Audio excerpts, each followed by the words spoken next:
Selling your car privately? Here's what you need to know. As the seller, you'll need to gather and fill out some documents. You'll need a certificate of title, an odometer statement if the car is less than 10 years old, and you might need a rebuilt from salvage disclosure if the car has sustained enough damage in the past. If your title doesn't have an assignment section, you'll need to complete one of these documents shown on screen. I'll also post links to them in the description. After you have a serious buyer, the next step is to fill out a bill of sale. Now, New Mexico doesn't actually require one unless your title doesn't have an assignment area. Next, you'll need to transfer the title to its new owner.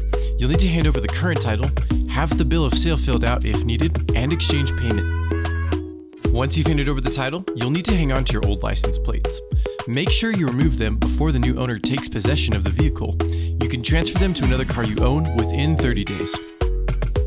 Looking for a place to do most of this in one spot? Visit privateauto.com.